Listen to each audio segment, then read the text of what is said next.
Pessoal, primeiramente, agradecer ao professor Milton e à professora Patrícia pela possibilidade de estar aqui para discutir a habilidade de más notícias na graduação. Eu não vou dar a minha aula de má notícia habitual. Eu fiz uma abordagem educativa de como a gente deve seguir. Pessoal de casa, pessoal que está tudo bem com vocês? Pessoal, eu gostaria de começar, como toda essa história de má notícia, ela permeou a minha vida como médico, como educador, e vou começar contando uma primeira história, que é a história que eu tenho mais vergonha em relação a más notícias, mas é uma história emblemática. Eu lembro muito de uma cena que eu presenciei no pronto-socorro do Hospital São Paulo, na primeira semana que eu virei coordenador do pronto-socorro. A cena, ela é realmente muito importante, ela marca muito toda essa trajetória de estudar más notícias. A cena foi a seguinte: era uma terça-feira de manhã, era ainda uma fase que os residentes de clínica só tinham um ano de clínica e iam para as especialidades clínicas, e a gente... eu estava começando a minha visita pelo pronto-socorro quando eu vejo a seguinte cena. A cena é a seguinte: a nossa residente da sala de emergência, uma R2 de clínica que estava na endocrinologia, estava dando a notícia para uma mãe de 36 anos, posteriormente, eu sei detalhes que eu vou contar agora, viúva há 6 meses do esposo, e seu único filho, de 16 anos, estava vindo pela 6ª vez nos últimos 6 meses, com descompensação diabética na nossa sala de emergência. Me aproximando da cena, ela estava em pé na porta da sala de emergência do Hospital São Paulo, São Paulo, e a residente, deixa eu fazer aqui assim, não está passando.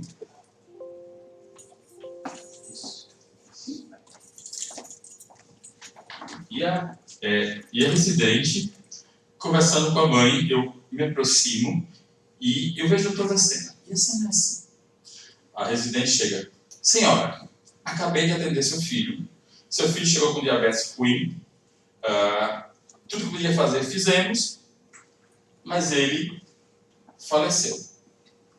Em menos de 20 segundos, ela comentou com aquela mãe que o filho tinha falecido. E ela entra na sala.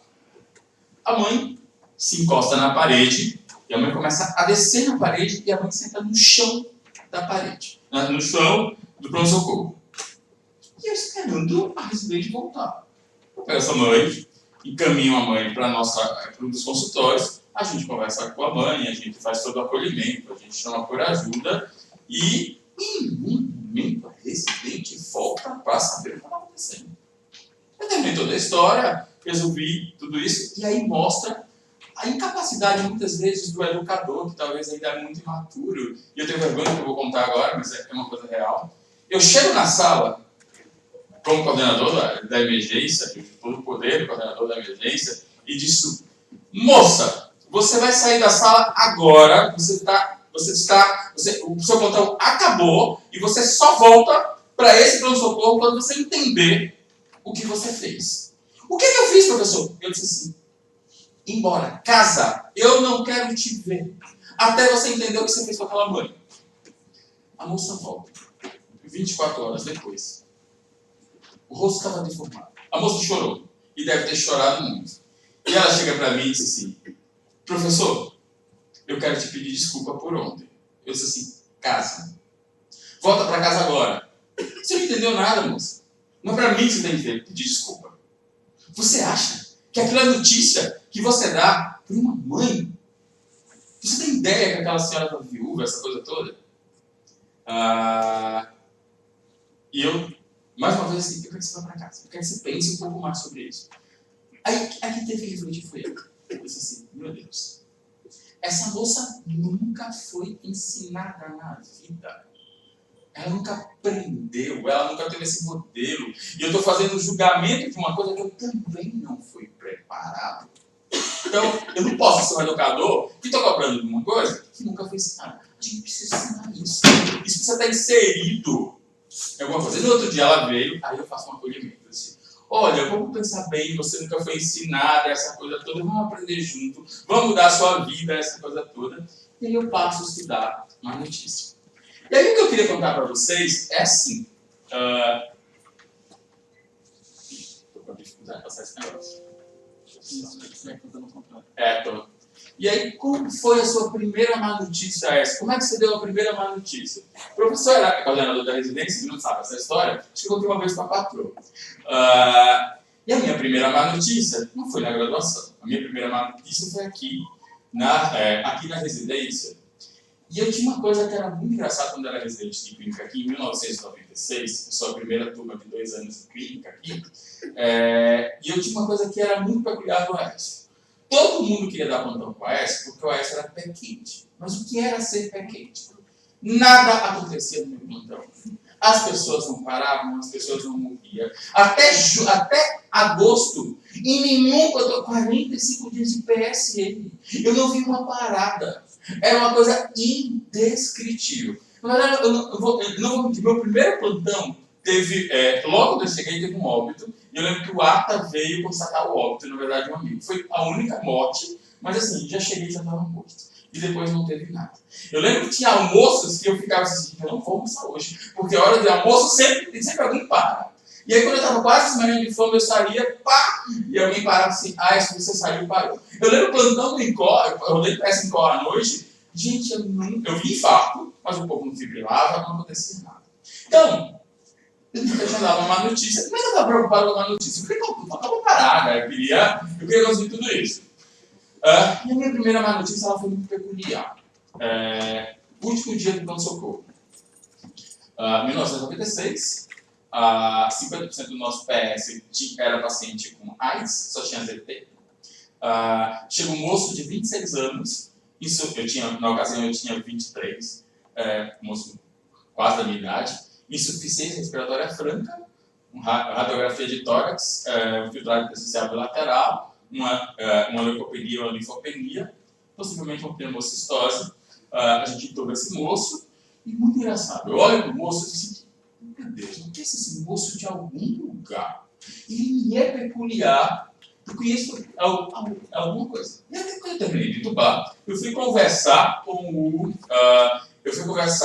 acompanhante. O acompanhante era um companheiro dele, era o namorado dele, era potiguar, eu sou do interior do Rio Grande do Norte, cidade de Caicó. Ele era da cidade perto da minha. E esse moço, eu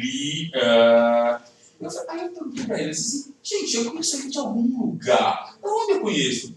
Aécio, você deve conhecer ele da propaganda das Olimpíadas do Faustão. Tinha as Olimpíadas do Faustão, era patrocinado pelo Bamerindos, e era um modelo que estava deitado no leito de UTI. E aí estava no leito de UTI, e aí esse moço era o meu último estágio, terminou o estágio PS, eu ia para o estágio da UTI de sexto andar.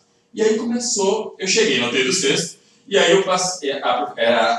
professora da UTI disse assim, Aécio, você vai pegar um paciente que veio do pronto-socorro ontem, o paciente está no leito 101, eu vou dar um nome hipotético, não o nome do paciente, o Ricardo, que veio com a suspeita de pneumocistose.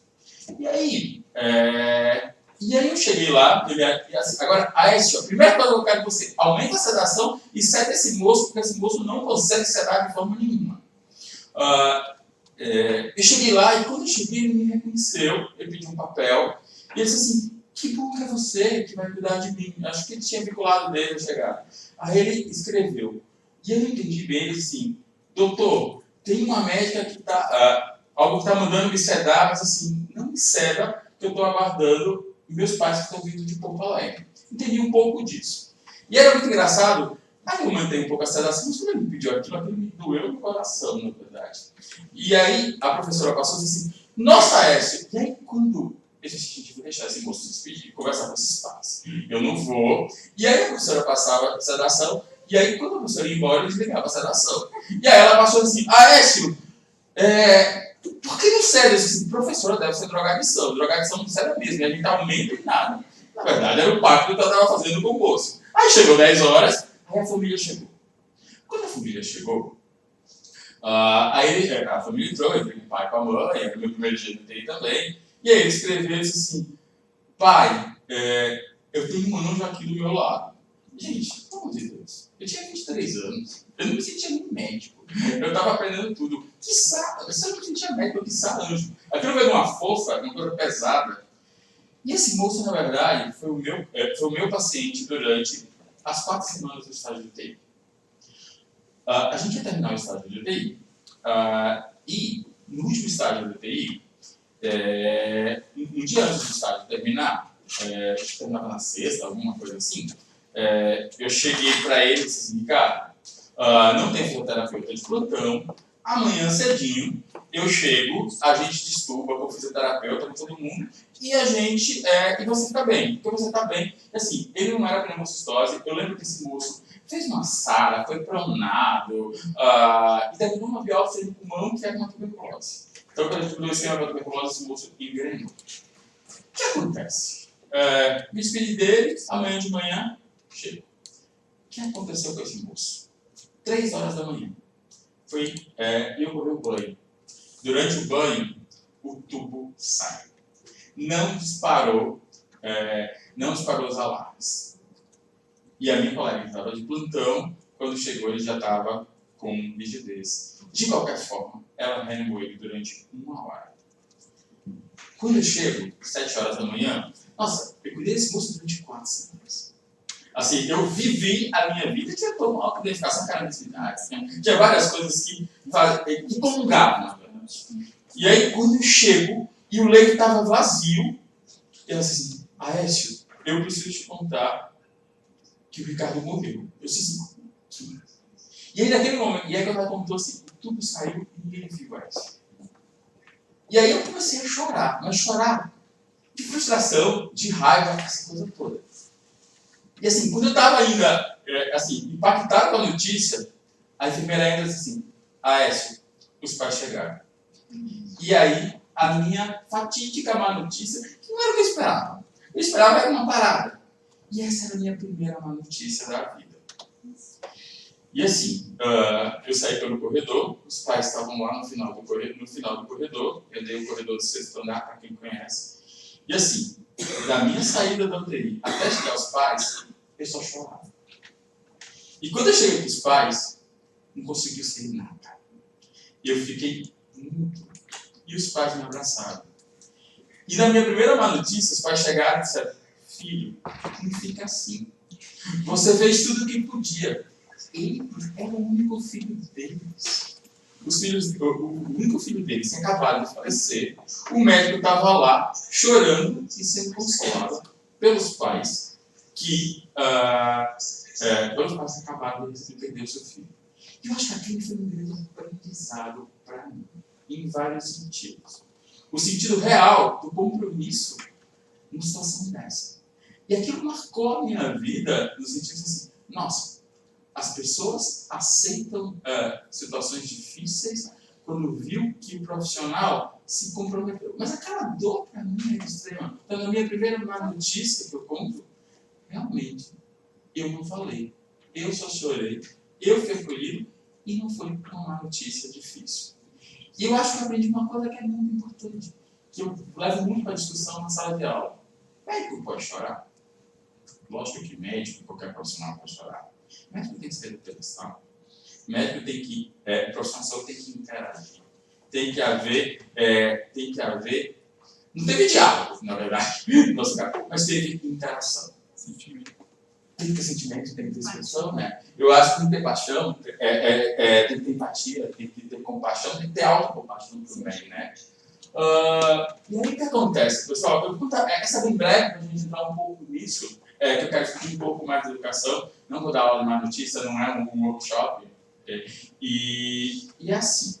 Aí eu vou contar uma coisa que e aí eu comecei a estudar a notícia, eu comecei a montar e preparar a aula. Assim, você tem que estar na graduação, você tem que estar na residência. Depois disso, eu virei coordenador da residência de clínica da Unifesp por um bom tempo. E a gente muda a nossa grade curricular da residência, onde eles passavam há mais de 10 anos, eles passam no estágio de cuidados paliativos, e onde os objetivos muito claros do estágio de cuidados paliativos é a comunicação. Então, fazem comunicação, eles têm grupo, tem reunião familiar, tem a comunicação profissional, bem trabalhada. Então, a alta na residência, nos cuidados paliativos, é uma alta onde toda a equipe assina, tudo isso. Mas eu vou contar uma outra coisa que reforçou mais ainda tudo isso. Não foi a má notícia, não é a má notícia primeiro que o Aécio deu, não é a primeira má notícia que tocou muito o Aécio e que de uma forma de despreparo ele tratou mal, mas a má notícia que uma das pessoas mais importantes da minha vida recebeu, mostrando o despreparo total de toda uma geração. Foi quando meu pai recebeu uma má notícia em Natal. Meu pai teve, há 6 anos, um câncer de seio maxilar, que é uma coisa extremamente rara. Meu pai tinha uma dor super difícil. Fez uma tomografia, e aí, no final, teve uma biópsia que terminou com um diagnóstico de câncer de seio maxilar. Nunca ninguém em Natal tinha visto câncer de seio maxilar. E a notícia que foi dada para meu pai, descrita por ele, que ele é um cara muito tranquilo, muito sereno, era muito perto da Semana Santa, e o médico chegou para ele, um médico conhecido nosso lá em Natal, chegou e disse assim: seu Jorge, seu câncer está localizado muito perto da órbita, o câncer difícil, uma localização muito ruim, o prognóstico da sua doença é muito ruim. E se você está aqui em Natal, de verdade, o meu plano para você é: você vai perder metade da face. Eu vou tirar seu olho, eu vou tirar sua mandíbula, eu vou te traqueostomizar, eu vou tirar metade do olho, mas com muita chance de, em 2, 3 anos, você estar morto. Liga para o seu filho, para ver se alguém em São Paulo ou alguém no Rio de Janeiro pode fazer alguma coisa. E essa foi a notícia. Meu pai ficou tão desestruturado com aquela notícia que ele e a minha mãe não conseguiram dirigir o carro para voltar para casa. E quando eles me contaram, eu fiquei absolutamente assim: como é que o ser humano faz? Assim, o ser humano que é próximo, ele era padrinho de casamento, ele foi professor da minha irmã, ele era padrinho de casamento da minha irmã, e tem essa notícia com essa frieza, com esse despreparo, exatamente sem nenhuma emoção, sem nenhum sentimento. Assim, meu Deus, isso só reforça que, inclusive, gerações antigas também precisam ser treinadas a essa fala, porque isso tem correlação com o prognóstico, com o prognóstico, com a adesão, isso não tem dúvida, com a notícia maldada. Meu pai chegou em São Paulo, já tem desistido da vida, absolutamente da vida. Eu lembro que essa era a festa de 70 anos do meu pai, e era uma semana depois, e parecia uma festa, parecia um velório, na verdade, porque o meu pai já estava discutindo tudo que ele ia fazer nos últimos dias de vida dele, né? Então, ele já estava fazendo, ele não tem a ver com o nascimento e tal, mas ele já estava estabelecendo um monte de coisa em relação à morte dele. E aí o que acontece? Meu pai volta, ele vem para cá, e aí ele passou num outro médico, e assim, fui na consulta, e exatamente o oposto.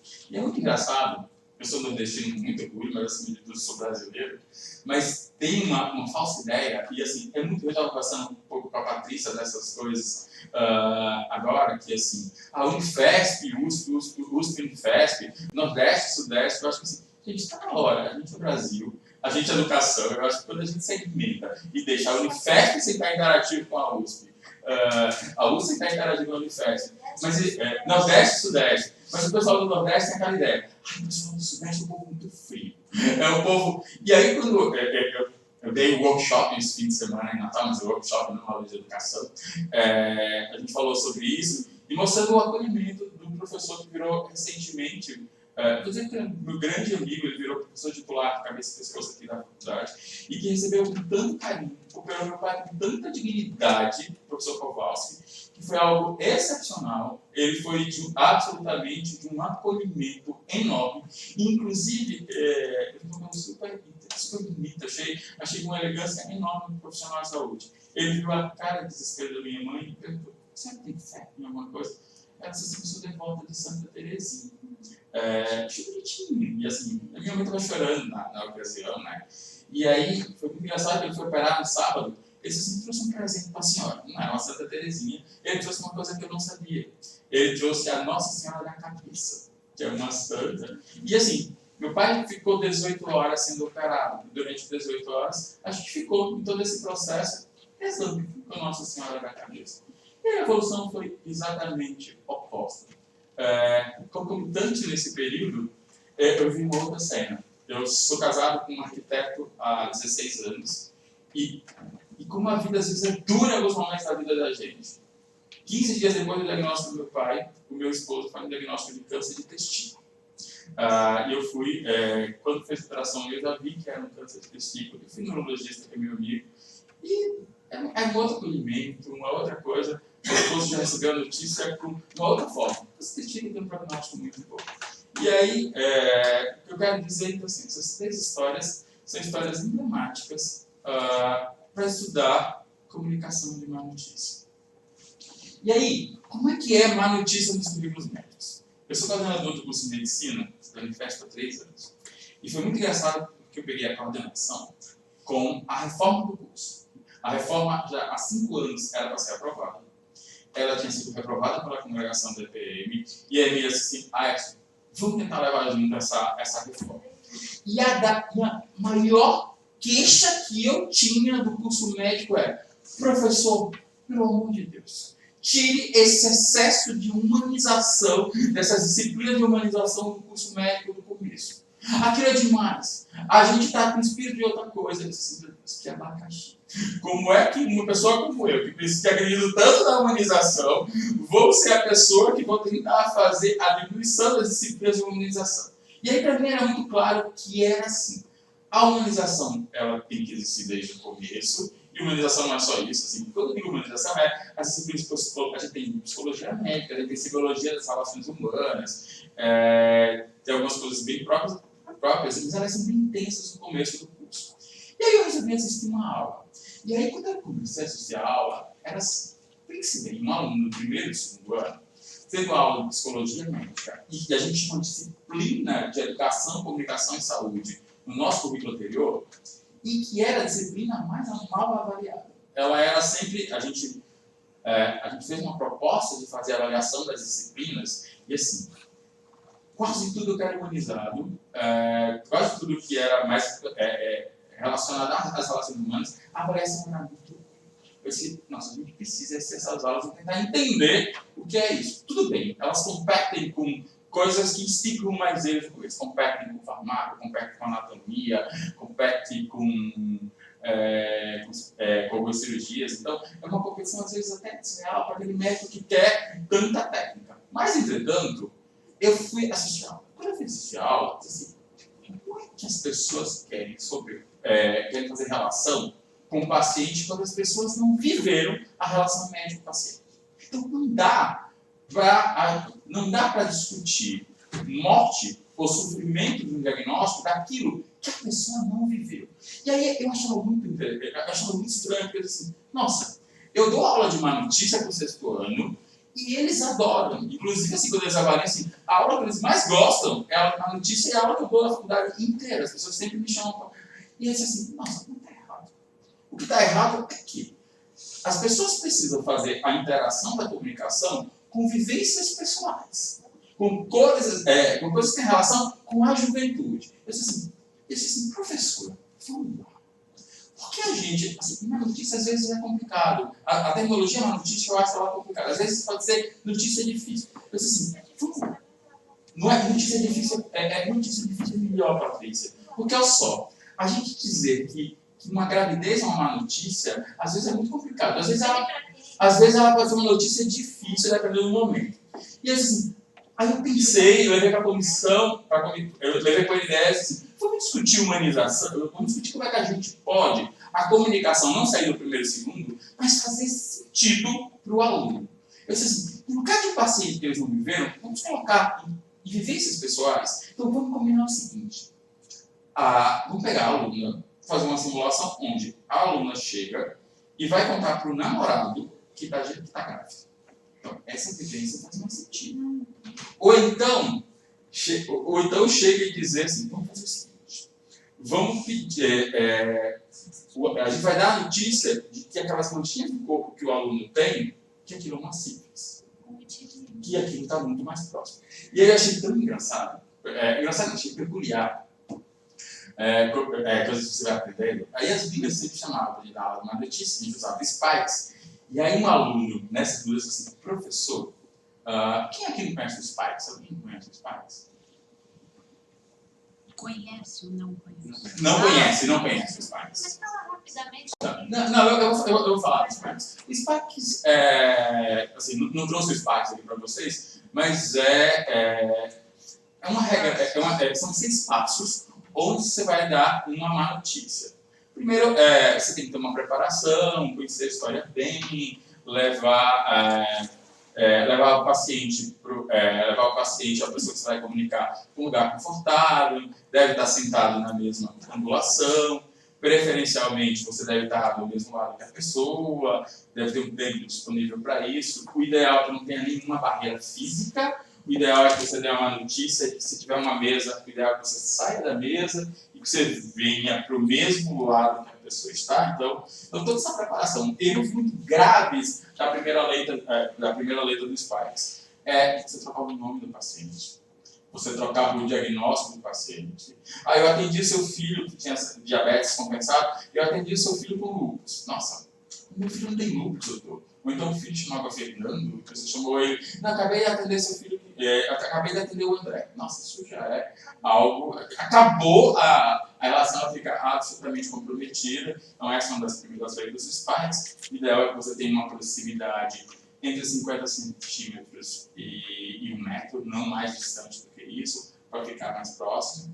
O ideal é que a má notícia seja dada para uma ou 2 pessoas. Se recomenda muito que na hora de uma notícia, uma pessoa que tenha 20 familiares, que você escolha 2 ou 3 familiares para vir conversar. Então, não se deve dar uma notícia para a multidão. Então, se a pessoa vem com 20 filhos, a gente sempre sugere. Escolhe, porque é igual ao grupo do WhatsApp.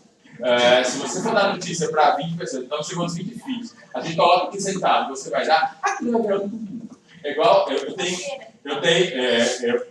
tenho 6 grupos que são as 6 turmas de medicina, eles têm o WhatsApp comigo, lógico que eles têm o WhatsApp sem o AS, para falar mal do AS, porque isso está inerente, mas assim, quando eu quero dar notícia difícil, tipo, a gente tem um problema sério que é o ENAD agora da medicina. O ENAD seria 24 de novembro e eles só vão poder colar grau 2 de janeiro.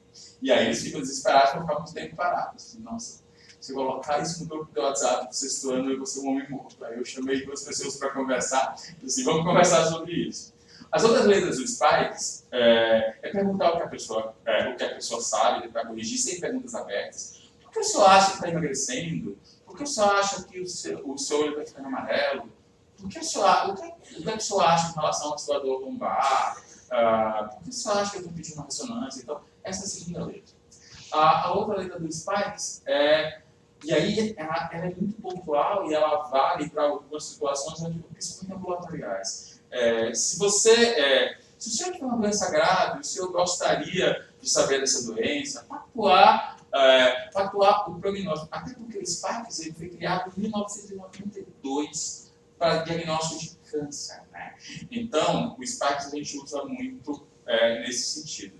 Muito engraçado, porque eu faço uma simulação com os alunos e eu tinha, essa aula era simulada, eu quero discutir um pouco isso com vocês, quero um tempinho para isso. Eu geralmente dava aula de Sparks e eu pedia para os alunos, e aí terminava a aula, a gente fazia a simulação. Eu sempre fazia uma simulação clássica. Era uma certa situação diabética, no dia, e eu pedia para a pessoa contar. Até um dia fatídico, que o aluno sextão chegou para mim e disse: seu Flávio, se o seu filho morresse de diabetes, você gostaria de saber? Ele falou assim, no passo a passo Sparks. Eu não. E aí a turma cai na risada enorme. Assim, não faz nenhum sentido você ter essa pergunta do Sparks, porque o Sparks tem uma adaptação para a morte. Mas essa letra não é uma letra para a morte. Essa letra é para você estabelecer assim, se você entrar num quadro de demência, você quer saber detalhes? Assim, uma fase inicial, você quer saber detalhes? Se você tiver um câncer de tecido e se metastatizar, você quer que isso seja discutido contigo? E aí tem estudos mostrando hoje, que é uma tese que eu estou orientando agora, que eu vou falar no final, 85% a 90% da população mundial hoje quer saber detalhes, mas 15% a 10% não quer saber detalhes e recomenda habitualmente que o seu filho mais velho, até muito mais que a esposa, chama atenção, eles não escolhem pessoa, a esposa para ser a portadora da notícia ou a esposa, eles geralmente pegam filhos para isso é bem interessante, na verdade, esse racional. Então, o I é isso. Depois é partilhar a informação, card knowledge, onde você vai partilhar a informação e aí você começa. Eu não tenho uma notícia fácil para falar para o senhor. Eu tenho uma notícia difícil para te contar. E aí você vai tentar. E eu acho que o grande lance que a gente coloca realmente na má notícia é que tem que ser um diálogo, tem que ser uma conversa, tem que ser uma troca. Você tem que ir sentindo realmente como o paciente familiar está se posicionando. Acho que isso é algo extremamente importante. E tem algo que é muito assertivo, porque a comunicação tem que ser assertiva. E um dos erros mais graves da comunicação, da má notícia, é as pessoas serem eufêmicas. As pessoas não podem exagerar, mas elas não podem ser eufêmicas. Então, morreu. Não é descansou, não é evoluiu para óbito. Eu já tive uma cena assustadora com uma M1, com eu e o chefe da Sociedade Coletiva de Pronto-Socorro. A gente tinha treinado com ela uma notícia difícil e nós fomos juntos. E ela chega para o familiar e diz assim, foi toda a pasta, todo passo a passo dos pais, e ela chega, senhora, sua mãe evoluiu para óbito. E a senhora só ouviu evoluir. Ela não evoluiu, não ouviu óbito. Assim, que coisa boa, né, doutora? E a gente olhou a face dela assim, gente, ela não está entendendo o que é isso. E aí, quando ela começou a falar, não sei se ela não entendeu, vamos entender, André. Então, a gente tem que ter assertividade. Então, morte é morte, morreu. Eles pedem para não usar nem falecer. Câncer é câncer. E ter muito cuidado com os diminutivos, que às vezes é muito comum quando as pessoas ficam assim, usar o diminutivo. Não, porque a senhora tem informaçãozinha. Criar parentescos que não existem, né? Porque a vozinha. Não é a vozinha. Ela é a Dona Maria, que tem um nome que está no 252. Então, é uma coisa que a gente pede muito, essa assertividade, é muito frequente. As pessoas querendo familiarizar e usar diminutivo e achar que isso tem acolhimento. O acolhimento tem muito mais no timbre de voz que você vai usar. Tem estudos em comunicação de uma notícia que mostram que quando você fala, assim, a dor maior, a comunicação mais difícil de todas é a morte de um filho. Essa é a mais pesada. De todas, não tem nenhum poder como essa. E tem estudos com mães que perderam os filhos depois de alguns anos, e o que elas lembram não foi o texto falado, não foi a linguagem, mas o que eles lembram, porque existem 3 comunicações. Existe a comunicação verbal, que o impacto é de 10% na memória e nos estresses pós-traumáticos. E existe a comunicação não verbal, mas tem uma comunicação muito mais poderosa, que é a paraverbal, e que a gente usa mal. Eu sempre falo para os alunos que eu, Aécio, sou uma pessoa que tem uma comunicação paraverbal ruim. A paraverbal ruim, Patrícia. Eu preciso modular. O que é que eu falo muito rápido? O meu timbre de voz, ainda mais o ansioso, é mais rápido ainda. E às vezes fica ininteligível a minha fala. Só que quando eu me animo, aí fica mais difícil. Então, quando eu vou falar uma notícia, eu modulo a minha voz. Eu modulo o timbre da minha voz, para ter uma voz mais acolhedora. E isso é muito importante. É igual no nosso cotidiano, a gente conhece várias pessoas no nosso cotidiano, de pessoas que estão conversando e parece que eles estão brigando. E aquilo é um paraverbal ruim. Então tem que ter modulação. Eu achei muito engraçado ontem, tem um amigo meu que é professor de otorrino aqui, ele dizendo que estava na China, e aí ele colocando lá, eu pensei ali, disse assim, é muito engraçado, aqui na China, as pessoas falam, mas parece que eles não estão falando, parece que eles estão brigando entre si. É algo que o pessoal realmente com um paraverbal muito ruim. Então a gente modula e ensina, e é o feedback que é muito importante para que o paraverbal seja modulado. E assim que a gente, e esse tempo que eu queria discutir com vocês, como é o nosso ensino de má notícia. Então, a mudança que a gente fez no primeiro e segundo foi transformar em situações que fazem muito mais sentido. E aí o Spikes, na verdade, termina com as 2 letrinhas. A E é a letra mais difícil do Spikes, que é lidar com a emoção. Que é sempre aquele desconforto, assim, a pessoa está chorando, eu dou a mão, professor, o que é que eu falo? Você tem que sentir, se você está tranquilo, e se você está e se você tem domínio na sua comunicação, aquilo fica muito mais claro que você percebeu o outro.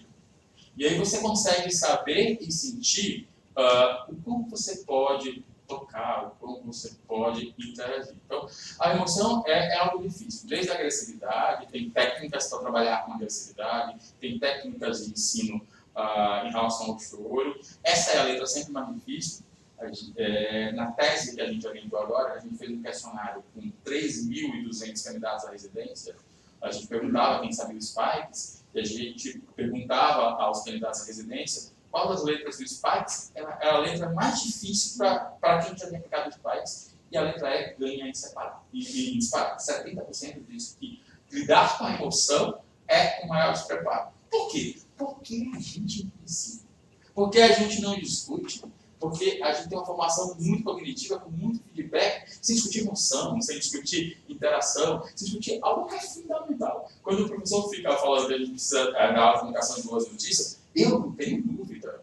Comunicação de boas notícias, mas precisa também ter assertividade na fala da aula de uma boa notícia, né? Porque a adesão, à medida não farmacológica, para o hipertenso, para o diabético, para o obeso, precisa ter assertividade na forma de comunicação, sobretudo, porque senão a adesão é menor, né? E a última letra do Spikes é o S, onde você sumariza, onde você faz o planejamento, porque quando você fala que alguém morreu, igual segunda-feira. Segunda-feira eu voltei de férias e hoje o paciente era uma estenose aórtica que eu indiquei a cirurgia. E eu vi muito na cara do paciente, do familiar, quando eu falei que tinha que operar o coração, que eles claramente não entenderam mais nada. Mas eles quiseram saber como é que opera, como é que era a cirurgia. Eu falei, eu expliquei, e aí você se coloca à disposição e diz assim, mais uma vez um nome hipotético, Sr. Alberto, se o senhor precisar, no sábado eu consigo ver o senhor de novo. Eles colocam à disposição. E aí ontem eles dizem, nossa doutor, eu só ouvi que, claro, a maioria das pessoas só vai até o diagnóstico do câncer, o diagnóstico da cirurgia. Doutor, eu só ouvi que tinha que operar o coração. Depois tudo que o senhor falou que eu queria saber, eu não escutei mais nada. Sábado, bem que o senhor falou, quero de novo lá com o senhor sábado, depois te explicar com detalhes. Não, tranquilo, senhor Alberto, não sei o que o senhor não sabe. Não tem nenhum problema. E essa é a sumarização. Mas eu terminei contando Spikes, que nem era o objetivo de falar isso hoje, porque os alunos estavam usando Patrícia Spikes agora. Eles disseram, professor, eu usei o Spikes. Eu sei mesmo, em quê? Eu precisava contar para minha mãe que eu sou gay. E aí eu usei isso aí, e eu achei interessante. E aí ele chegou para mim e disse, mãe, por que a senhora pensa que eu nunca trago namorado em casa? Filho, porque você é tímido. Aí esse professor, ele fazia passo a passo, e disse assim, isso vai ser perfeito, professor. Para dizer, eu disse assim, nossa senhora. E assim, é uma notícia difícil, na verdade. Uma notícia difícil para o pai e para a mãe. Sim, por tudo que a gente vive, pela realidade que a gente vive. Gente, a criatividade da juventude é algo surpreendente. É algo totalmente surpreendente, porque eu nunca tinha pensado, porque gente, Spike está morto, Spike apresenta isso, mas Spike dizer que era gay, essa realmente me surpreendeu. Então, de uma forma geral, pessoal, como é que eu ensino das más notícias na nossa faculdade? Então, a gente tem essa grande dificuldade que a gente está adaptando ao primeiro e segundo ano. Os alunos do primeiro e segundo ano reclamam da semiologia das relações humanas, e eles vão em grupinhos pequenos. Então, dependendo dos grupinhos pequenos, se eles vinculam bem com o professor, mas isso aí é a heterogeneidade dos grupos. Então, tudo bem. Tudo bom. Então, é uma dificuldade enorme. E é muito engraçado. A gente sente uma coisa muito clara, que à medida que os anos vão passando e as vivências práticas que eles têm, as más notícias fazem mais sentido e eles ficam muito mais felizes com as más notícias quando a coisa já mais com sentido, está mais construída. A gente, inicialmente, as más notícias estavam muito nos grupos de emergência, mas fizemos um treinamento com os professores de todos das grandes áreas, e hoje tem as más notícias, eles fazem desde os ambulatórios, enfermarias, a gente faz simulação no centro de simulação, então, tem uma simulação com as pediatras gerais, onde eles descrevem, eles têm que comunicar à mãe que o filho tem autismo, ou que o filho tem síndrome de Down. Down geralmente é muito... mas é sua área, né? Então a simulação do autismo sempre é uma simulação muito dolorosa, é uma comunicação. Como é que eu dou uma notícia? É assim. Eu mudei isso recentemente e é algo que tem me chamado muita atenção e era uma coisa que eu queria trazer para a discussão com vocês. É assim, eu dou aula regularmente para vocês estudando medicina. Eu dou 3 aulas por semana. 90% das minhas aulas são simulações de emergência, eu sou um professor de emergência, onde a gente vê as principais situações. E tem 2 aulas teóricas, apenas 2 aulas teóricas que eu dou em sala de aula. Uma é de má notícia e a outra de emergência oncológica. Só que eles recebem um roteiro. Então, o aluno vai ter aula de má notícia sabendo que a gente vai dar aula de má notícia. E hoje eu começo com a simulação. Então, trago o aluno, a gente simula, a gente pede para o grupo comentar o que faria diferente, sempre. E aí a gente dá aula tradicional, usando todo o Spikes e todos os protocolos. O que acontece? No começo do ano para cá, eu dei a aula de má notícia. Existe uma coisa muito clássica em simulação, que é, eu aprendi com o Augusto Scalabrini, que é o professor aqui. A gente não pode marcar o paciente na simulação, porque isso tem um peso e um significado de culpa enorme para os alunos. Eu disse assim, não, eu vou marcar. O paciente vai morrer na simulação. E agora, a aula de má notícia é uma aula surpresa. Eles não vão... No dia que a aula de má notícia está marcada, eu fiz a má notícia antes. Então, habitualmente na aula de asma, uma moça de 17 anos, chega lá e eles fazem tudo para o paciente asmático, mas na verdade tudo ela morre. E aí a mãe está lá. E aí eles têm que dar a aula de má notícia sem eles esperarem. E muda muito. A dinâmica é outra. Porque quando eles vão com a aula pré-programada, eles estudam, que eu acho muito saudável, mas eles já vão... a emoção ela é racionalizada. Quando eles chegam para a asma, sem esperar que o paciente vai morrer, e eles têm que contar uma notícia, aquilo é pura emoção. E aquilo é de uma força extrema. Tão extrema, Patrícia, que foi assim. Hoje, coincidentemente, hoje a asma morreu. E ele teve que dar uma notícia. E a outra professora, a gente faz em dupla sempre, a outra professora teve que sair, e era minha filha que tinha morrido 17 anos.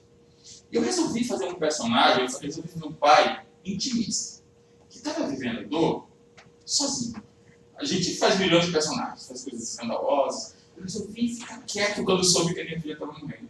E eu fui me encolhendo e ficando bem distante. E a menina estava muito incomodado com a reação do pai, que estava quietinho depois que falou. Falou direitinho. E ele ficou tão incomodado, e classicamente a gente fala. Quando o paciente morreu, você precisa classicamente deixar 30 segundos de silêncio, pelo menos. Para, se o pai reagir, se o familiar reagir, se interage, mas tem 30 segundos de silêncio. O aluno não aguentou. E ele já foi falar. Ele disse assim, senhor, o senhor quer um abraço meu? E eu respondi da seguinte forma, não, doutor, eu quero ficar quietinho. Eu não quero abraço. E ele ficou muito incomodado de pedir um abraço. Eu disse, eu queria ficar quietinho. E aí a gente terminou e foi para discutir. E aí foi muito engraçado, porque a discussão foi muito rica, que a menina falou assim, professor, deixa eu falar um negócio para o senhor. Diga, por que o senhor acha que ele pediu um abraço? Eu comecei a rir. Disse assim, porque ele estava incomodado. Era ele que queria o abraço. Não tenho dúvida nenhuma disso. E eu disse assim, Edu, não, professor, eu estava muito sofrendo com aquele pai sofrendo. Eu realmente preciso dar um abraço. Não vou te dar um abraço. Então, deixa eu te abraçar e você ficar calmo. Então, é uma dinâmica que eu achei muito mais interessante. De ir para a simulação, ser surpresa, porque atualmente isso eclode. As emoções eclodem. E aí a gente faz um debrief onde discute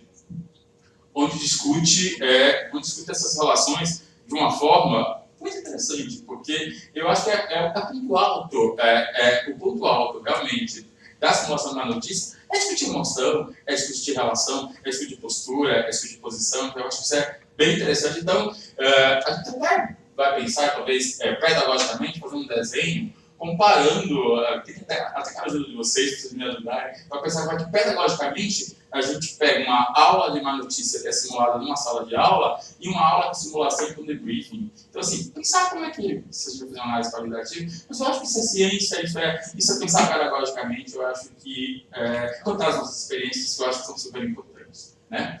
Então, de uma forma geral, eu estou bem feliz porque a Gineco está discutindo, a Gineco Veterinária de Obstetrícia, tem aula de aborto, tem comunicação de DST, tem comunicação de autismo.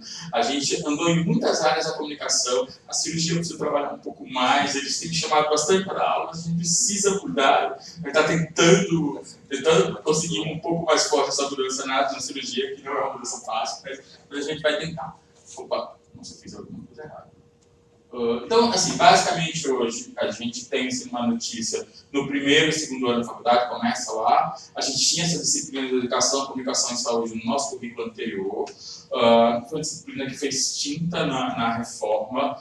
A gente não teve como salvar essa disciplina, mas ela veio e os professores interagem ao longo do curso, então eles dão um apoio em várias disciplinas, isso é legal, isso é interessante.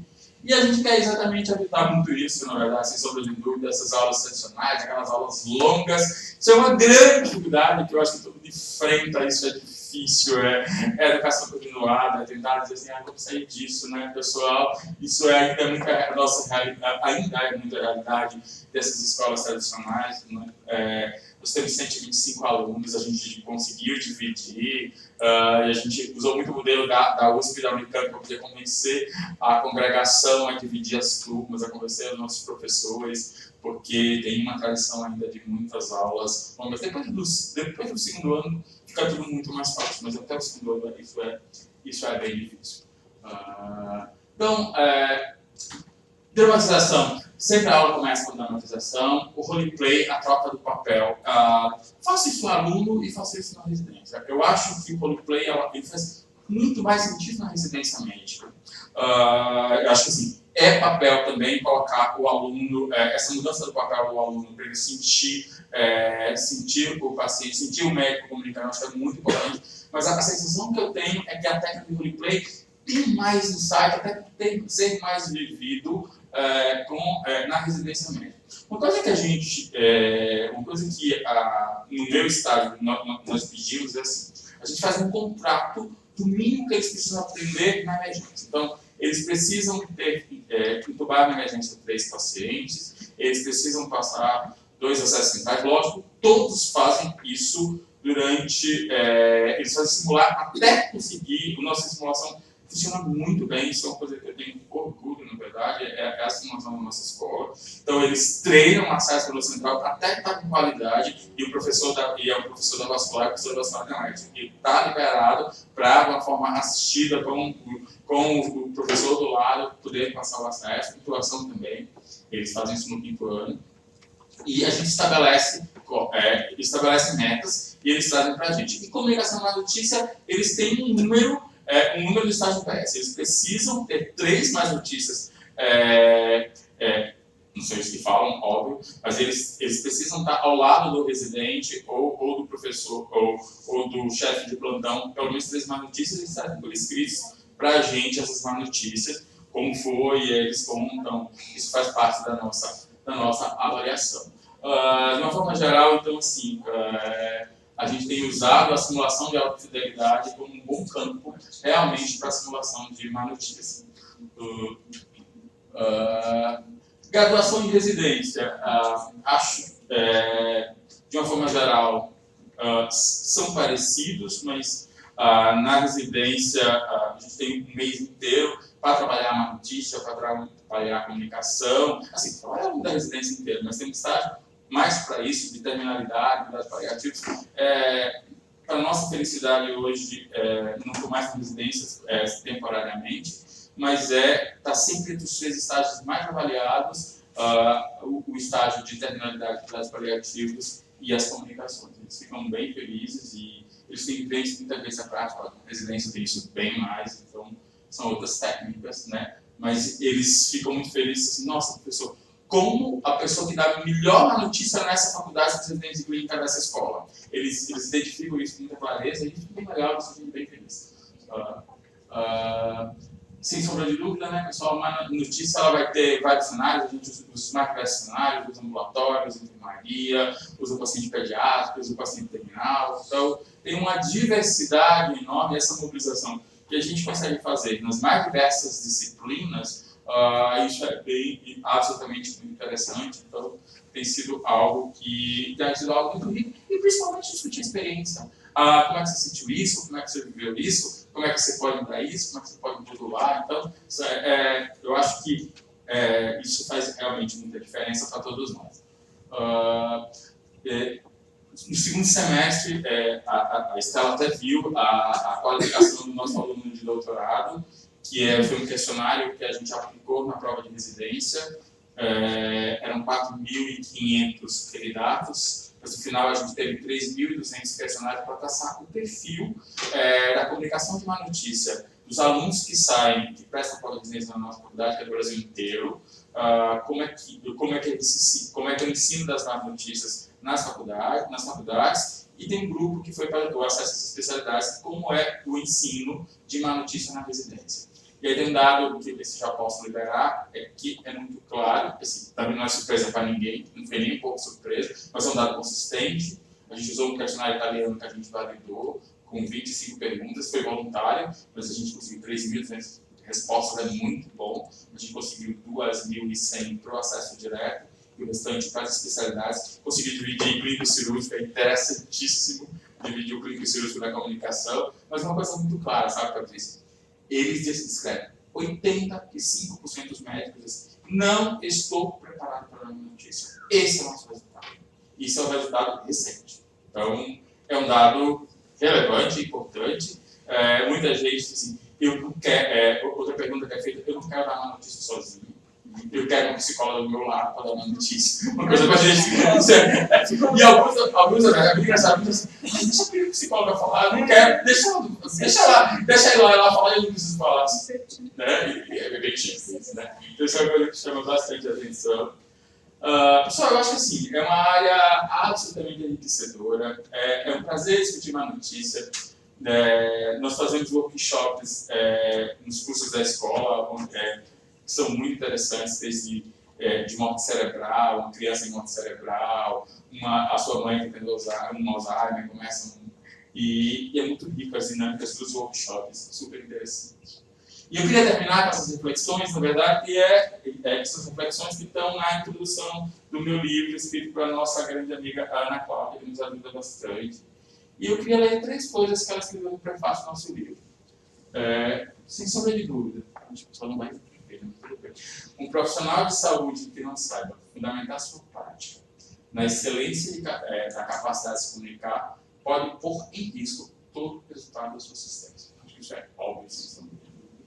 No processo de comunicação, mesmo que o profissional acredite que é apenas a técnica o orienta, a profundidade de tudo que o paciente comunica, para além de suas palavras, traz a possibilidade de manutenção de um vínculo de confiança entre essas partes. Esse culto no tempo presente, em que nos comunicamos com base em nossas possibilidades, é real.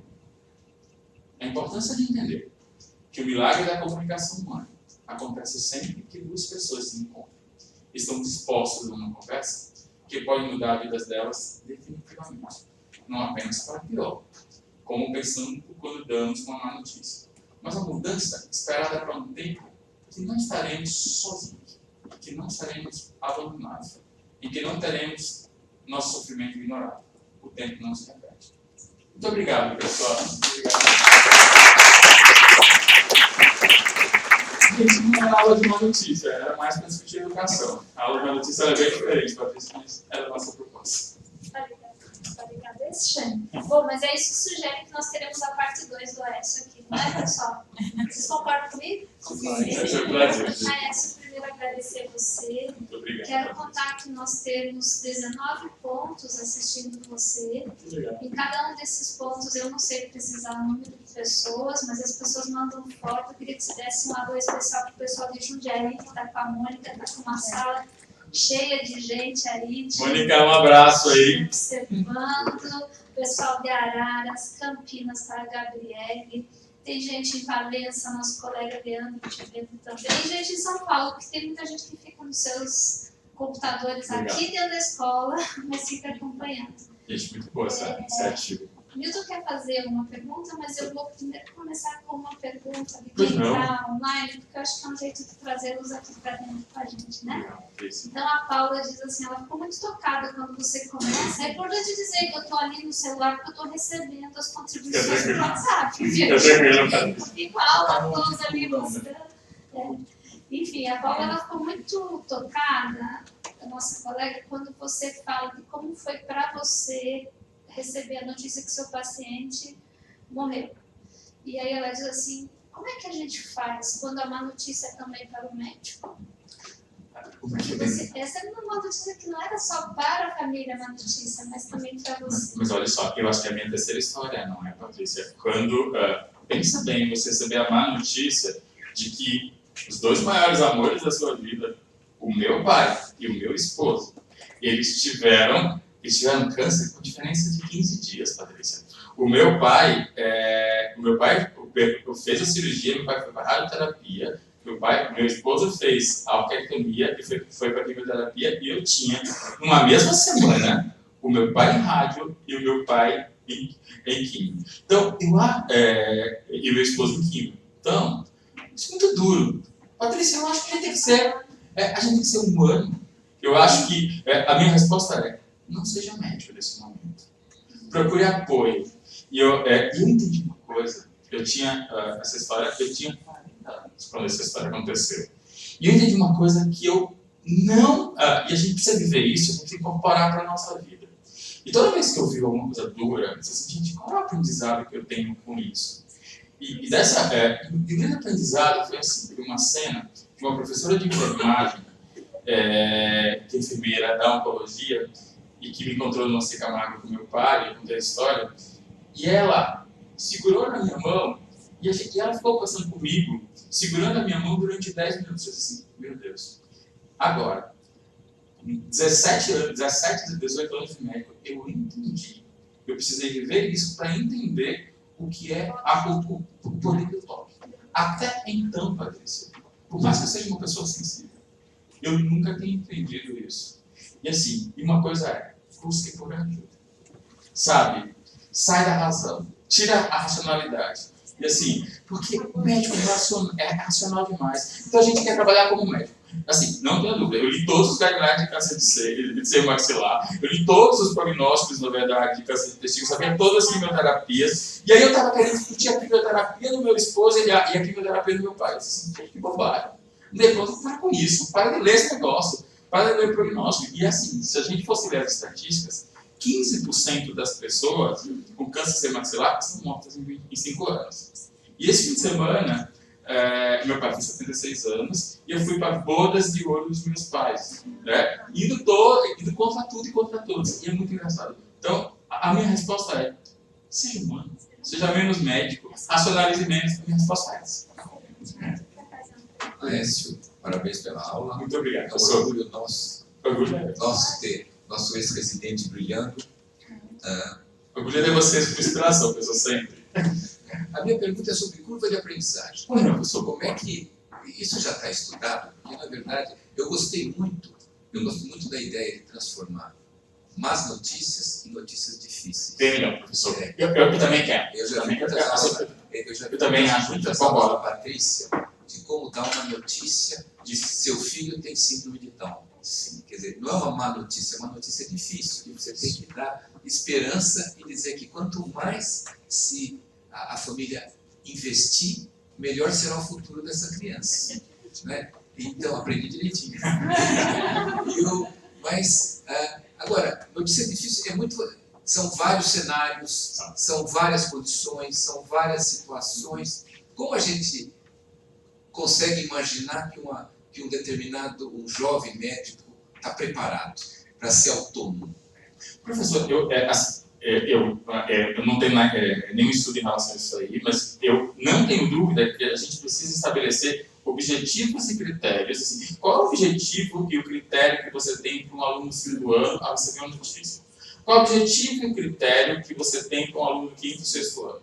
Eu acho que existe uma coisa subjetiva que eu acho assim, que é o conforto que a pessoa tem em relação a responder a má notícia. Eu vou contar uma curva de aprendizado em um outro cenário que eu tenho vivido e me chama muita atenção, que são as simulações. Eu faço 12 simulações de emergência. E eu começo sempre o meu debriefing com a seguinte coisa. Me descreve em uma palavra, ou no máximo uma frase, qual foi o seu sentimento depois da simulação. Professor, começa sempre assim. Desespero, angústia, despreparo.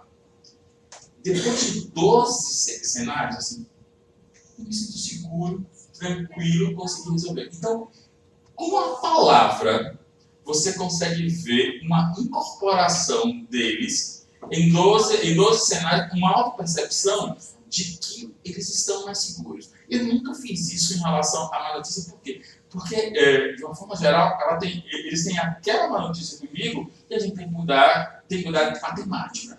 Mas se a gente pudesse fazer isso de uma forma crescente no curso e descrever o conforto que a pessoa tem, talvez seja a melhor percepção que a gente tem, que é a percepção que eu já fiz isso intuitivo, mas isso tem sido algo que eu estou realmente querendo estudar, que é a palavra da escritora imediatamente após a simulação e a mudança dessa palavra, porque assim, 90% das vezes, Patrícia, a palavra que vem é desespero. O primeiro cenário começa com desespero.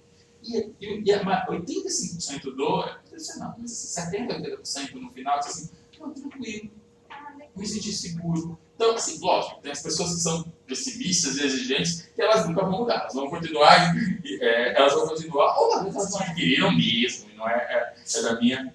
Mas eu acho que isso é algo extremamente interessante da gente pensar. Tem mais uma pergunta aqui, mas vou fazer uma online, a gente vai... Tá bom. O Carlos quer saber como faz treinamento para os professores trabalharem assim como você descreveu. Tem que ser sensibilizador. Eu acho que a gente conseguiu, foi assim, de uma forma geral, eu senti que a gente conseguiu ter uma entrada nas disciplinas da seguinte forma. Quando a gente soltava, entrava na reunião da comissão do curso, no MDR, ou ia nas subcomissões, você soltava, mas vocês estão usando spikes, essa coisa toda? Aí você soltava aquela frase solta, e as pessoas tinham vergonha de dizer, os professores, e os alunos chegavam assim, professor, mas por que você usa spikes?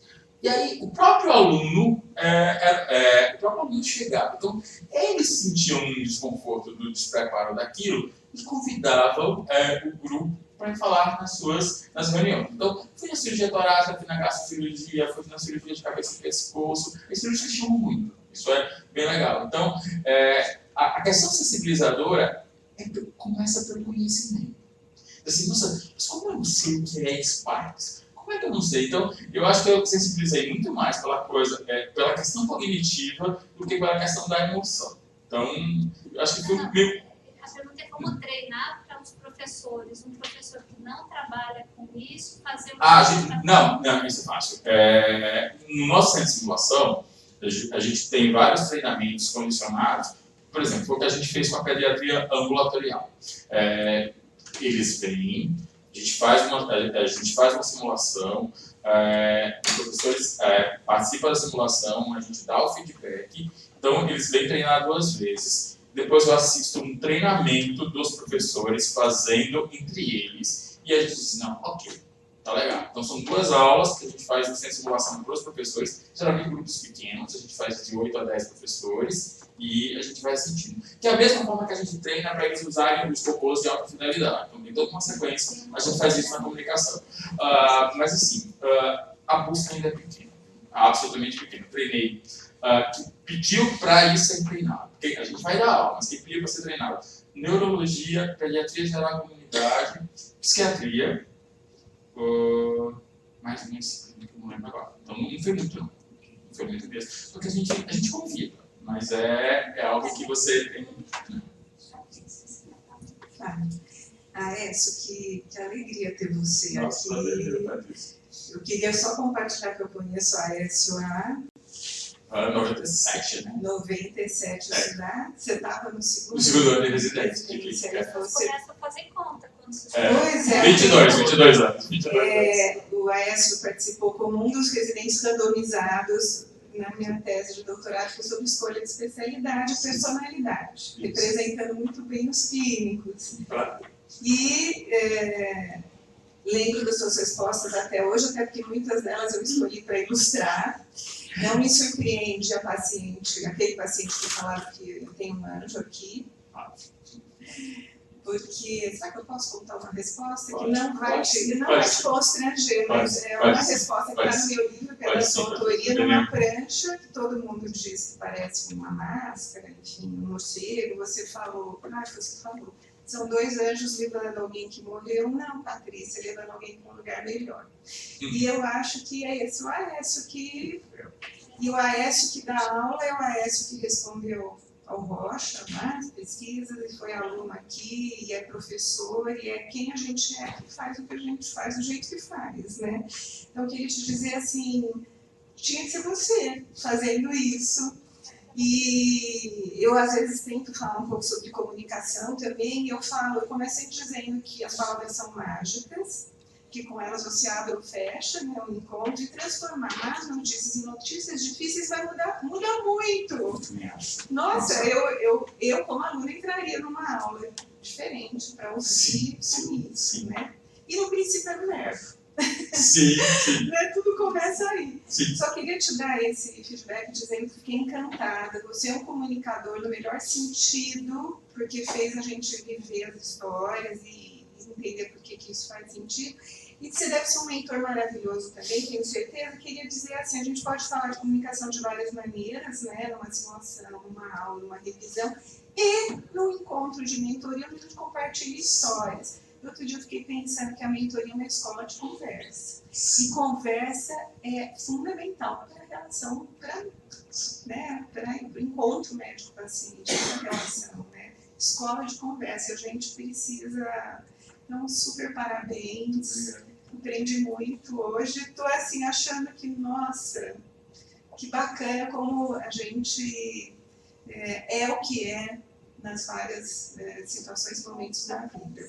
Nossa, eu fiquei emocionado de falar, eu queria te agradecer. Um anjo levando alguém para um lugar melhor. Eu queria te agradecer pelo carinho de sempre. Levando para um lugar melhor, legal. Fala, professor Sérgio. Bom dia, desculpa o atraso aqui. Logo assim, da Faculdade de Medicina do ABC. Bom te ver em um lugar que não seja no avião, né? Rapidinho. É verdade. Te ver pessoalmente. Você falando, eu lembrei de algumas coisas que aconteceram. Há alguns anos, a gente costumava fazer mesas, a gente chamava de comunicação dolorosa. São vários casos, iam passando, e na mesa tinha um clínico, um cirurgião e um psiquiatra. E eu lembro de um caso, um professor querido de cirurgia, muito bacana. Ele contou uma história que foi a seguinte: eu tinha um residente que era muito bacana, confiava, pessoa maravilhosa, e faleceu uma pessoa no centro cirúrgico. Falei, fulano, vai lá e dá a notícia, confiando, é meu melhor residente. Ele chegou lá e falou, olha, seu pai morreu. Falei, puxa, o aluno que eu queria tanto. E o cirurgião falando isso. E depois eu fui conversar com essa turma aí. É uma cirurgia, é uma área de cirurgia oncológica. Aí, conversando com os residentes, falaram, Sérgio, se toda hora eu for pedir um abraço, ou dar um abraço, que é nem o seu Edu, mais precisa de um abraço do que é capaz de dar abraço, eu não consigo. Então, eu me limito a falar coisas curtas, do tipo, olha, lamento seu pai faleceu, porque senão eu não aguento. Como é que você vê isso? Nossa, pergunta muito pertinente, né, Sérgio? Que eu vejo o seguinte, a pessoa precisa trabalhar, sempre. Eu acho que talvez um dos grandes investimentos, uma pessoa querida tão assim, é o autoconhecimento. Eu acho que quando a gente se autoconhece, quando você tem conhecimento melhor, você passa a ser mais generoso. Então, eu acho que uma pessoa que está cheia de barreiras, é difícil falar isso com o psiquiatra, até com vergonha que você da minha resposta, mas eu vou te falar, porque eu acho assim. Às vezes as pessoas ficam perguntando, é muito engraçado, tem alguns residentes que terminam a residência, e eu lembro uma coisa sempre capaz de dizer para mim, quando você terminar a residência, vai ter que fazer um MBA de AGV. Eu disse, não, professor, eu vou fazer um MBA de AGV. E é muito engraçado que muitas vezes, eu lembro essa fala da patroa, mas eu uso algo diferente. Às vezes eu estava com um residente que estava na Harvard agora, ele disse assim, professor, você acha que eu realmente preciso fazer um MBA no MIT? Eu disse, acho que não. Sabe o que você precisa? Você precisa parar de ser covarde. Você precisa se sentir muito. Você precisa fazer uma psicoterapia para você lidar com você mesmo. Então, o cara mudaria para você de uma forma delicada e tudo assim. Professor, conhecimento, né? Pelo amor de Deus, ele precisa lidar com a dor dele melhor. Então, psicoterapia para ele, sem sombra de dúvida. Eu acho assim, é o nosso papel de mentor, professor. O nosso papel de mentor é exatamente esse. Assim. Tem vários alunos, assim. Eu tenho um residente que é um ex-aluno nosso que está mudando de cidade pela terceira vez. Pedir para ir para o nosso amigo lá, passar lá, assim. Porque assim, sabe, então, às vezes a gente fica muito constrangido, porque parece que não tem nenhum constrangimento pra gente chegar e dizer assim, vou fazer um MBA na AGV, fazer essa coisa toda, mas parece ter algum constrangimento e as pessoas, dependendo da forma que vai comunicar, chegar e dizer para alguém que ela precisa se autoconhecer e que a psicoterapia pode fazer isso, eu acho que é o caminho, assim, ele, sabe, ainda falta alguma coisa para ele estar pronto como um médico, né, professor? Eu acho. Mas usa o Sparks. Os Sparks, lógico, professor. Lógico que é o Sparks. O senhor não tem dúvida. O senhor não tem. O senhor já pensou em investir mais na sua carreira? Já pensou no autoconhecimento? Isso está perfeito. O Sparks vai ser perfeito, professor. Sem dúvida. Mas que pode ser professor de não parte. É uma notícia difícil. Essa depende da pessoa que é possível. Mas não dá pronto, né, professor? Mas, de novo, só falando uma coisa, o poder das palavras. Se você coloca como falta, se você coloca psicoterapia para algo que falta, você tem resistência. Sim, se você sim. coloca para algo de crescimento, é totalmente diferente. Não, eu sempre uso a analogia, Patrícia, que é uma reportagem há uns 5 anos atrás da Você S.A. Que a pergunta era assim, eles perguntaram a 10 CEOs, as pessoas jovens, qual seria o melhor investimento para uma pessoa que quer seguir a carreira no business. E os 10 CEOs, eles foram unânimes na Você S.A. Entre um MBA no MIT, e até MIT mesmo, um MBA no MIT, e uma psicoterapia, o que é que os CEOs orientavam? Eles foram unânimes. Eu disse, olha isso. A carreira médica, ela precisa ser trabalhada e pensada. Então, se os CEOs usaram isso para o business, é a mesma coisa, tem que usar para a formação do business. Então, assim, é autoconhecimento. É autocompaixão, é a generosidade que você precisa. Então, assim, seja mais generoso com você, a sua carreira vai desmanchar, você vai ser feliz. É uma coisa bem mais Então, esse link é sempre bom. Eu tenho a fotografia dessa você seca até mostra assim, olha isso. Você procura e você acha. Então, assim, recompensa. É sempre bom assim, Patrícia. Eu queria agradecer a aula. Eu acho que me veio na cabeça com a tua pergunta.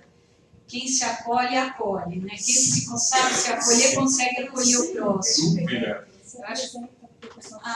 desculpa. Eu sou a Graziela, sou psicóloga, fiz meu doutorado aqui em bioética e eu trabalho com comunicação, o médico frente à morte na graduação aqui. Que legal. E trabalho muito a comunicação, mas eu junto muito com o CNV, comunicação não violenta. Que legal. E a comunicação violenta fala justamente essa coisa do julgamento. Quando a gente já coloca o nome más notícias, já é um julgamento. Já. Tem até uma história que eu li que eu achei muito interessante, que eu esqueci o nome da doença, de um médico que escreveu, que quando ele tinha a doença, era uma doença gravíssima, mas ele era abonado de estar na luta, na guerra. Então, até uma notícia dessa era uma boa notícia, naquele contexto, né? Sim. Então, acho que é super importante a gente cuidar muito do nome, que, como você falou, as palavras abrem ou fecham, e elas afetam, né? Então, acho que eu queria falar um pouco disso e agradecer muito que você me ajudou muito numa questão do roleplay que você coloca, do cuidado que você tem. Porque eu muitas vezes coloquei os alunos já nesse falando, e eu gostei quando você falou, a gente faz e depois eles falam o que vocês fariam diferente. É um cuidado muito grande, porque às vezes pode ser violento, porque precisam de modelos, né? Como a gente coloca o nosso aluno desse jeito? Então, eu queria agradecer. Eu também agradeço muito. Coisa do autoconhecimento, pegou super bem, o pessoal aqui online está adorando. Que É bom, isso aí, todo mundo aplaude o que autoconhecimento. bom, Patrícia. Inclusive dando feedback para você, que você não devia dizer que você não é um bom comunicador, porque todo mundo está dizendo que você é um baita comunicador.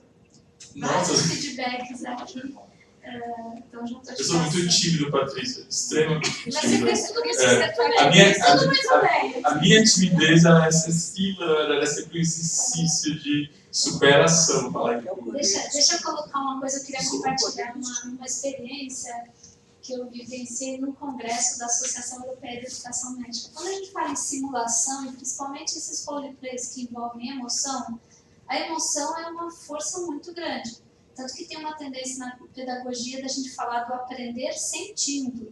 Né? Que quando você sente a emoção, você tem um potencial de memória de longo prazo maior. Querem comprovar isso? O que vocês estavam fazendo no dia 11 de setembro, o ataque das Torres Gêmeas. Todo mundo lembra o que estava fazendo. Já não é. Agora, o dia 11 de setembro do ano passado, provavelmente tenha passado sem uma grande acontecimento na sua memória. Né? Eu costumo brincar, os mais jovens não dá mais para fazer essa pergunta, já de infância. Então, eu costumo dizer assim, onde você estava no dia do 7-1? Aí também é o momento que você lembra o que você estava fazendo, onde você estava. Né? Então, a emoção, ela tem um impacto. E a simulação, ela traz a emoção. E eu acho que a gente tem que ter responsabilidade para lidar com isso, no sentido de que você tem que dar contenção depois. A responsabilidade é que você mexe com a emoção das pessoas. Uma vez a pessoa diz, eu faço uma simulação que é ótimo, todo mundo se acaba de chorar. Eu não quero que o meu aluno se acabe de chorar, eu quero que ele aprenda a lidar com a emoção. Para além disso, se não é só sensibilizar por sensibilizar. Mas é coisa que as pessoas levam essa emoção a sério. Então, a professora mexicana contou e eu queria compartilhar isso com você, essa reflexão. Ela disse o seguinte, ela fazia a simulação e ela era uma parada, ela contou vários casos, mas ela sabe como é que é mexicano, né? Você já ouviu a novela mexicana? É tudo uma tragédia, quase novela brasileira, mas tem mais tragédia. Aí, o que ela fazia? Ela contava, ela embasava numa novela mexicana. E ela começou a ver como as pessoas reagiam no atendimento daquela parada, daquela urgência, se o paciente morria ou não. E ela observou o seguinte, quando era a vilã, tipo Odete Reutemann, Carminha da Avenida Faxina. Eu não sei quem são os últimos vilões, eu não assisto muito novela. Mas enfim, pensa um vilão, tá?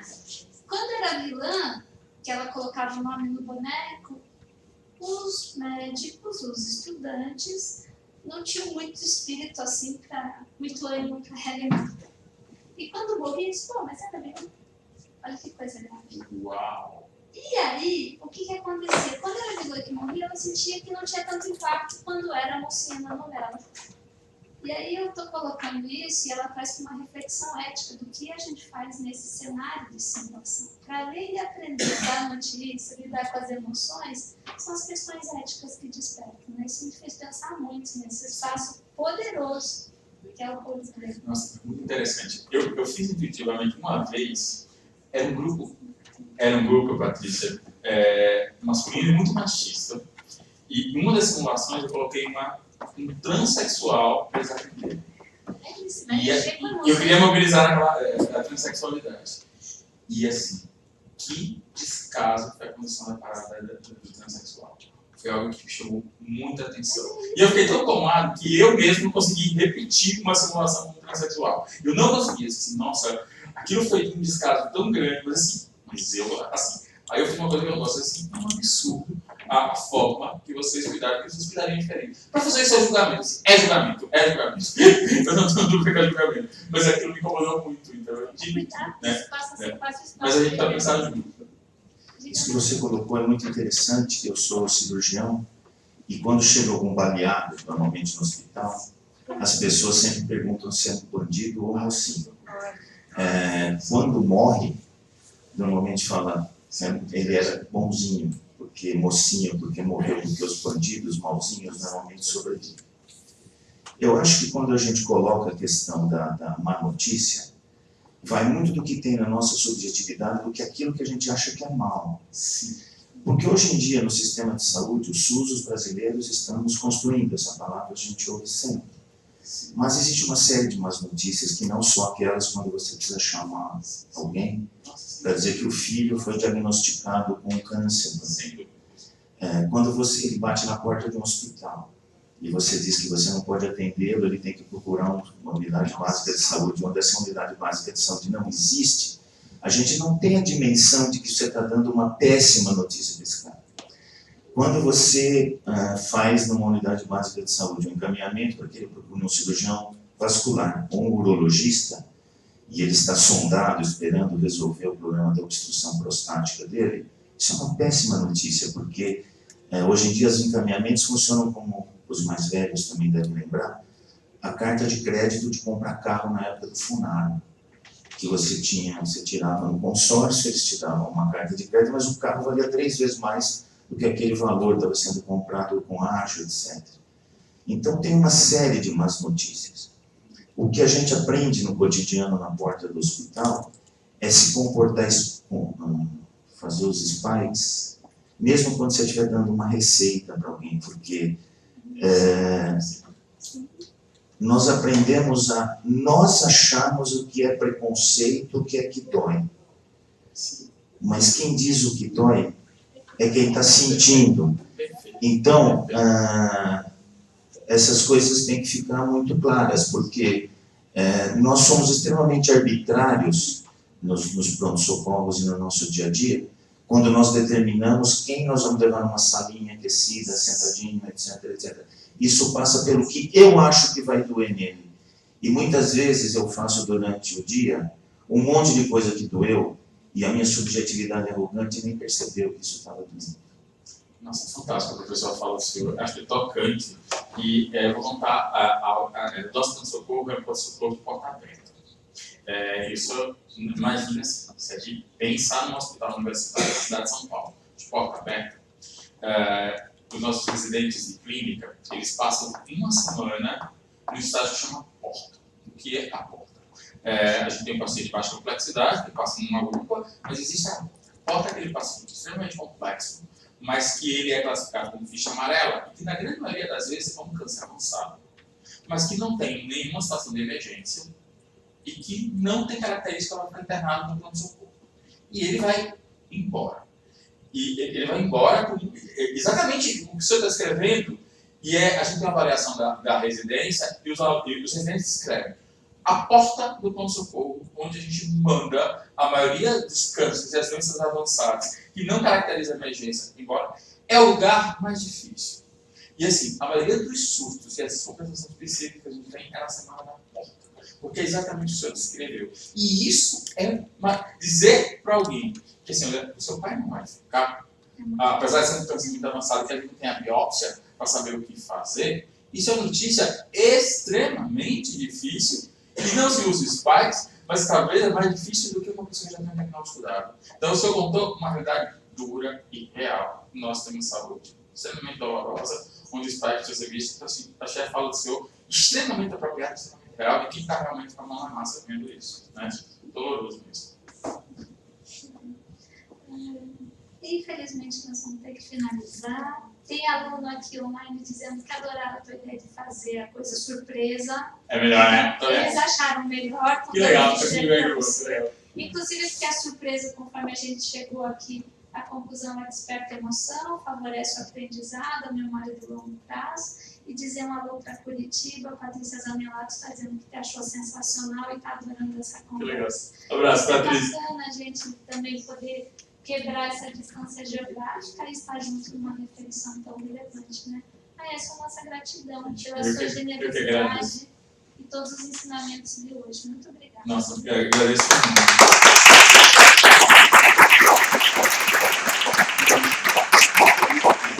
Agradecer tudo que desde que a USP fez a minha formação, agradecer a professora, a professora patroa, que foram os meus dois ídolos, na verdade, pessoas que nortearam sempre a minha carreira. E assim, dizer assim, vamos acabar essa distância das medicinas da USP e da Unifesp, vamos trabalhar junto. Eu acho que é o desejo da nossa. As geográficas que a gente resolve e as emocionais. Com certeza. Muito bom estar aqui, gente. Muito obrigada.